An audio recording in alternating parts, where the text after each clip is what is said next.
भारतीय रेलवे का नया इंजन अब पानी से चलेगा। धुआं उगलने वाले पुराने डीजल इंजनों की अब छुट्टी।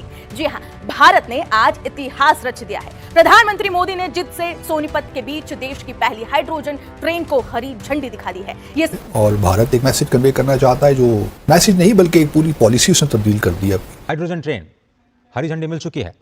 10 डिब्बों वाली ट्रेन जींद से सोनीपत के बीच की 90 किलोमीटर की दूरी को करीब 2 घंटे में तय करेगी। अगर वैश्विक स्तर पर देखें तो अब भारत उन चुनिंदा देशों में शामिल है जहां पर हाइड्रोजन ट्रेन संचालित की जाती हैं। नरेंद्र मोदी स्मार्ट आदमी है, इसमें तो कोई शक नहीं है। I do believe in, is a smart guy. He managed to stay in power for for 14 years, 13 years, and he can manage to stay in power for another many years. India की जो opportunity है, वो कहते हैं जी outside border नहीं है, ये हमारी इंटरनल पॉलिटिक्स है। इंडिया जो है वो ऑलरेडी $400 बिलियन ऐड करता है जीडीपी में। अच्छा, मुझे थोड़ा सा वैसे ये शक है कि ये हमारे दोस्त जो है ना, ये गोरख धंधा करते हैं। इसमें कोई शक नहीं है कि India is a developing country, तेजी से डेवलप हो रहा है। सिर्फ एक ट्रेन नहीं बल्कि भारत की नई ताकत है। अब आप गौर से सुनिए कि ये बड़ी बात क्यों है। हाइड्रोजन ट्रेन की तकनीक दुनिया के बस कुछ ही देशों के पास थी, जैसे कि जर्मनी, फ्रांस, स्वीडन और चीन। लेकिन अब भारत ने उन बड़े देशों की बराबरी कर ली है, और सिर्फ बराबरी नहीं, भारत ने उन्हें टक्कर भी दी है। जहां बाकी देशों की ट्रेनें सिर्फ 2 से 4 डिब्बों की होती है, वहीं भारत ने 10 डिब्बों वाली ट्रेन उतारकर दुनिया को हैरान करके रख दिया। मेन स्ट्रीम मीडिया वो क्या बोलेगा, भाई ये तो जो है हमारे एक एनवायरमेंटल एक ट्रेन है, एक ग्रीन एनर्जी का माइलस्टोन है, हाइड्रोजन पे गाड़ी चलेगी, इससे पॉल्यूशन कम होगा। इनको सुनने की जरूरत नहीं है। वो मिस कर रहे हैं मोस्ट एग्रेसिव एनर्जी का मैनूवर पिछले 10 साल में जो मोदी जी ने काम किया। आपको याद होगा नितिन गडकरी ने बड़ी बार बोला था कि हम जय हिंद दोस्तों, एक लंबा इंतजार खत्म हुआ। तकरीबन 2020 से हमारे जो साइंटिस्ट ट्रेन को चलाएंगे, वो मोमेंट शुरू हो गया। लेकिन ये कोई प्लेनेट को सेव करने की बात नहीं है, ये जियोपॉलिटिकल वेपन है जो हम यूज कर रहे हैं रेलवे लाइन के ऊपर। दोस्तों, ये जो टेक्नोलॉजी है वो स्टेल्थ टेक्नोलॉजी है, और जो ट्रांसफर किया गया है, डिजाइन किया गया है, वो भारत ने नहीं किया, वो कनाडा ने किया है। और ये इसलिए किया जा रहा है क्योंकि जो हमारा रेलवे है वो बहुत ज़्यादा हैवी अमाउंट ऑफ डीजल और पेट्रोल वो यूज़ करते हैं। हमने मिडिल ईस्ट के ऑयल से अपने आप को बाईपास करना है, क्योंकि जो हमारा लेगेसी इलेक्ट्रिकल ग्रिड है वो एंटायरली मिडिल ईस्ट है, इसके ऊपर डिपेंडेंट है। ये है नया हाइड्रोजन का वॉर जो हमने शुरू कर दिया। एंड में बताऊंगा आपको मिडिल ईस्ट कौन सा वॉर कर रहा है, चाइना कौन सा वॉर करता है, और भारत ने एक नया ही वॉर शुरू कर दिया। और अब तो हमने बातें करनी शुरू कर दी है कि ये हाइड्रोजन वाली ट्रेन हम आईमैक के अंदर, इसके अंदर भी हम लगाने वाले हैं। अब होगा क्या, जुलाई 17 को यानी कि कल या परसों को मोदी जी वो शेड्यूल करेंगे एक फ्लैग ऑफ, झंडी हिलाते हैं हरे रंग की, वो किया जाएगा। भारत की पहली हाइड्रोजन पावर्ड पैसेंजर ट्रेन वो शुरू की जाएगी। ये चलेगी अबाउट 90 किलोमीटर। रूट होगा जींद से लेकर सोनीपत सेक्शन के अंदर, ये हरियाणा के अंदर आता है। अब सभी क्या बोलेंगे, सभी ने बोलेंगे, जो हमारी हेडलाइंस है उसमें आएगा मेक इन इंडिया, हमने दुनिया के ऊपर राज करना है, बड़ी बड़ी वीडियोस इसके ऊपर बनाई जाएंगी। उसका रीजन बताता हूं क्यों। क्योंकि 2 इंडियन कंपनीज हैं जो प्रोवाइड कर रही हैं पूरे सिस्टम को।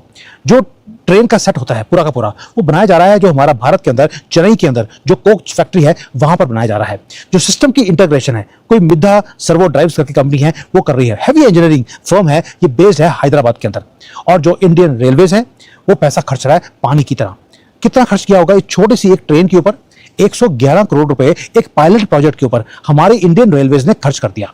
अब आप बोलेंगे यार इसको खर्च करने की जरूरत क्या थी। दोस्तों, मैंने पहले बोला मिडिल ईस्ट के अंदर जो ऑयल के ऊपर हमारी डिपेंडेंसी थी, जैसे डीजल के इंजन होते हैं वो आज भी हम यूज करते जा रहे हैं। अब इंजन जो है उसको रिप्लेस करने का वो टाइम आ गया। तो मोदी जी ने बोला पुराने डीजल इंजन को नए इंजन में चेंज करने के बजाय नई टेक्नोलॉजी में इसको चेंज करते हैं। ये देखने में लगता है कि जो डोमेस्टिक एक जीत है मेक इन इंडिया की, लेकिन अगर आप जो है ना अंडर द सरफेस जब आप चेक करेंगे, जो कोर इंटेलेक्चुअल प्रॉपर्टी है वो भारत की है ही नहीं। जो हार्ट है इंजन का, जिसको बोलते हैं हार्ट ऑफ द हार्ट, जो ट्रेन का है, जिसको ये हाइपर एडवांस्ड फ्यूल सेल बोलते हैं, वो टेक्नोलॉजी हमारे पास नहीं है। हमने क्वाइटली उसको इंपोर्ट कर दिया कनाडा से। और जो इंजन है, इंजन का भी इंजन वो बिलोंग करता है कैनेडियन पावर हाउस, कंपनी का नाम बता रहा हूं आपको, बलार्ड पावर सिस्टम्स। ये बहुत बड़ी कंपनी है कनाडा की, और ये सारे सिस्टम्स कनाडा की कंपनी हमें दे रही है। अब मैं इसको बोलता हूं स्टेल्थ इंजेक्शन। क्यों बोल रहा हूं? भारत को मालूम है कि हम ट्रेन तो बना सकते हैं, हम कोचेस बना सकते हैं, लेकिन जो माइक्रोस्कोपिक जो मेम्ब्रेन होती है जिससे ये हाइड्रोजन, ये पूरे के पूरे सेल्स निकलते हैं, वो हम नहीं बनाते। अब ये मेम्ब्रेन करती क्या है, आपको मालूम है कि वाटर है उसका कंपोजिशन होता है H2O।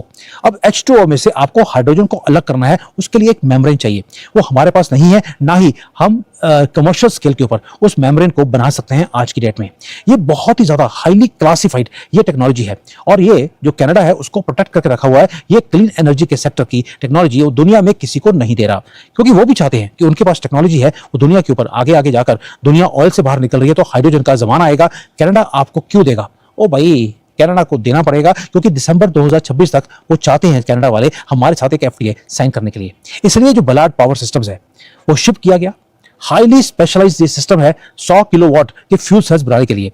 हमारे पास इसको आ गया, जिसको यूज करेंगे भारत के इंजीनियर्स। दोस्तों, ये सिंपल परचेज नहीं है। लेकिन अगर $400 बिलियन ऐड कर रहा है तो इट मींस कि अगले 10 सालों में तो इंडिया को $4 ट्रिलियन की इकोनॉमी हो जानी चाहिए, यानी कि अगले 10 सालों में इंडिया $8 ट्रिलियन होगा।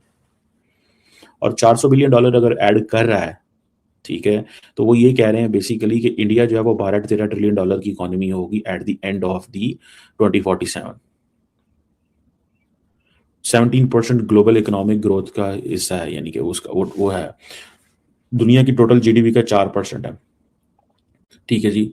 और उसकी अपनी मैन्युफैक्चरिंग है, AI सेमीकंडक्टर डिफेंस, ये सारे AI सेमीकंडक्टर डिफेंस, ये तो सारे वो जा रहे हैं कहीं और जा रहे हैं, इंडिया में तो नहीं ठहर रहे, ठीक है जी।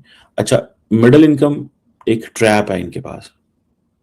बहुत सारे मुल्क जो है ना वो स्टैग्नेंट हो जाते हैं मिडिल इनकम लेवल पे आके, ठीक है जी। जब वेजेस बढ़ती हैं, प्रोडक्टिविटी कम होती है। अब फॉर एग्जांपल अगर इंडिया मैन्युफैक्चरिंग आता है, एक्सपोर्ट्स की बात आती है, तो इंडिया को फिर अपनी जब वेजेस बढ़ेंगी, चीजें होंगी, तो वो भी एक उनका मसला है। मोमेंट इंडिया लोअर इनकम से मिडिल इनकम जाएगा तो इंडिया के लिए मसले मसाइल होंगे। लो प्रोडक्टिविटी है, इन्वेस्टमेंट के मसले हैं। अब इसमें थोड़ा सा ये समझने की जरूरत है, इन्वेस्टमेंट जो आनी चाहिए 40% ऑफ द GDP आनी चाहिए। जॉब क्रिएशन और जो अनएम्प्लॉयमेंट होती है, ठीक है जी, उसके अपने मसले मसाइल है, उसके अपने मसले मसाइल है। This is what I see. Job creation के और उसके अपने मसले मसाइल हैं। One must not underestimate this thing. और ये जो बात वो कर रहे हैं, ठीक है जी, वो किसी से कम्पीट नहीं, क्योंकि उनको पता है कि ये जो नैरेटिव है कि कहीं पे कम्पीट करना पड़ेगा, मुश्किल बन जाता है। तो इंडिया को वो कहते हैं चाइना लेंस से देखना बंद करो। अगर इंडिया को चाइना लेंस से देखोगे तो हम वो नहीं कर पाएंगे। तो इंडिया को अपना स्केल बिल्ड करना चाहिए, इंडिया को अपनी टेक्नोलॉजी अपनी। सो इंडिया के पास जो लॉन्ग टर्म कॉम्पिटिटिव एडवांटेज है, वो कहते हैं हमारे पास नॉलेज है, रिसर्च है, ये चीजें हैं, ग्लोबल इनोवेशन है। And I really want to see कि इंडिया के ग्लोबल इनोवेशन में क्या कंट्रीब्यूशन है। लास्ट टाइम आपको पता है वो एक रिपोर्ट्स के हवाले से पता चला था कि वो रिपोर्ट एक टीचर ने ऑनलाइन चाइना से ऑर्डर किया, वो वहाँ पे आ गया। तो इनोवेशन में मसले हैं, ठीक है। इंडियंस का भी जो ज्यादा प्राइमरी फोकस है ना, वो इंडिया से निकलना फोकस है, ये मैं आपको बात बताऊं। और इंडियंस जो देखते हैं उनको पता है इस चीज का। ह्यूमन कैपिटल का डेफिसिट है।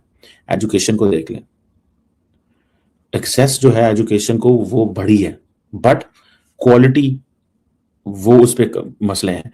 फिर जो इंडिया के, मैं अगले दिन कल सुन रहा था, उन्होंने एक इंडिया के डिप्लोमेट ने कहा कि इंडिया, नरेंद्र मोदी जो है, उनका जो लार्जर जो आउटरीच है, वो उनका जो इलेक्टोरेट है वो रूरल है।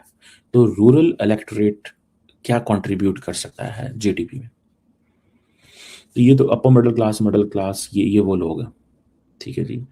इंडिया वहाँ पे ये तमाम चीज़ें मुतारिफ करवा रहा है। वहाँ पे सैनमा जो है वो दुनिया का सबसे ऊंचा एक सैनमा मुतारिफ किया गया है रिसेंटली, और इसके बाद अभी जो है वो हाइड्रोजन ट्रेन मुतारिफ करवाने जा रहा है, जो कि इससे पहले सिर्फ एक चाइना के अलावा अभी तक किसी और मुल्क में वो ट्रेन मुतारिफ नहीं। मुझे तो बस ये ड्रामेबाजी लग रही है उनकी, ठीक है, और ऐसा कुछ भी नहीं होने वाला। बस ये शायद हमें एक्सपायर करने के लिए लोगों ने बातें की हैं। जो हमारे पास कश्मीर है, क्या हमने उनके लिए कुछ किया अभी तक? नहीं, हमने तो कुछ नहीं किया, हम कर भी नहीं सकते। अगर इंडिया की हुकूमत वहाँ पे इतनी डेवलपमेंट कर रही है, तो क्या पाकिस्तान ने अभी तक कुछ ऐसे इकदाम उठाए हैं? रिसेंटली देखा जाए तो जम्मू एंड कश्मीर में इंडिया ने 5G भी लॉन्च की है। पाकिस्तान इसी वजह से दिन ब दिन नीचे की तरफ जा रहा है, महंगाई भी हो रही है, और ये कैसे अपने मुल्क को नहीं संभाल सकते, और ये वहाँ पे कैसे, वहाँ मतलब कश्मीर को किस तरह से संभाल सकते हैं? ये अपने ही क्राइसिस में डूबे हुए हैं। बिल्कुल ऐसे ही है। ये नहीं, ऐसे नहीं हो सकता, हमारा पाकिस्तान तरक्की नहीं कर सकता।